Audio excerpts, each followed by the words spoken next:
Hello, I'm Marion Hughes, and this is my 382 final reflection. Question number 1.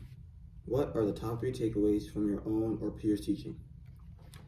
My first takeaway is to try and create activities that engage students and make them want to participate in the activities instead of trying to force students to participate in activities that they may not want to.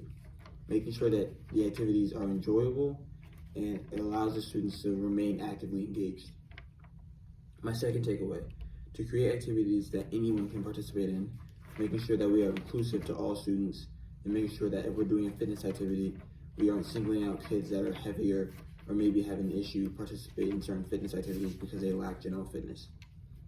And number 3, planning variations for each activity/lessons to make sure that in case something isn't going well, we can switch to something else and that all students can participate in the lesson can keep actively going on, and making sure that the class can continue even if there's an issue.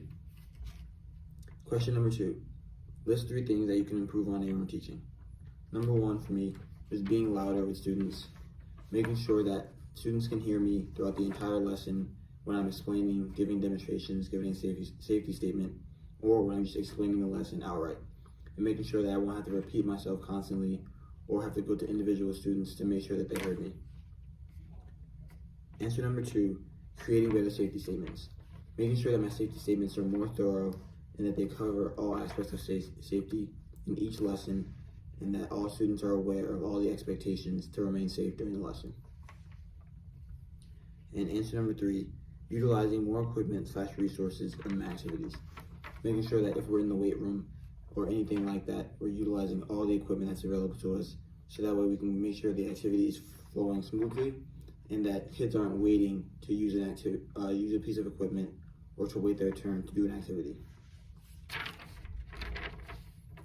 Question number 3, what is one thing that you learned from this class that you will lose in your student teaching, and why?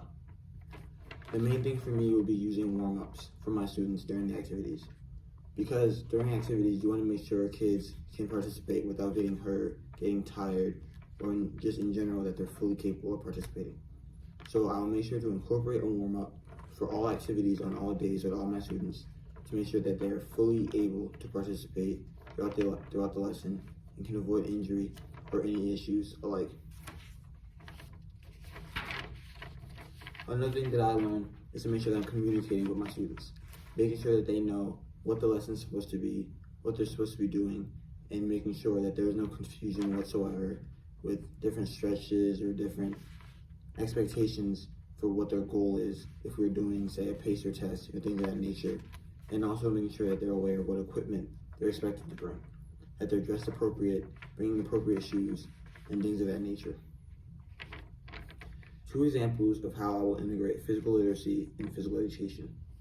One example for elementary physical education, for me, would be introducing a nutrition lesson that I can teach all my students so that way they are aware of nutrition, its value, and how to stay nutritionally healthy throughout life. Because obviously, in order to be physically capable, your body is the most important thing. And nutrition is the biggest thing for making sure that your body is physically capable of doing whatever activities or any skill or technique that you're asking them to do. And nutrition overall benefits people's health very much so, and it's important that they're aware of that. And for secondary school, implementing a weightlifting unit, because weightlifting is something that's used a lot for athletes and just people in recreational activities, and a lot of people go to the gym in their free time just to make sure that they stay in shape and stay physically capable. So making sure that kids aren't just going to a weight room and just lifting and throwing around weights, making sure that they know how to lift, how to use proper form, how to deload, load, and anything that has to do with weightlifting, so that way they can stay safe in the gym and aren't doing anything that's careless and could possibly get them hurt.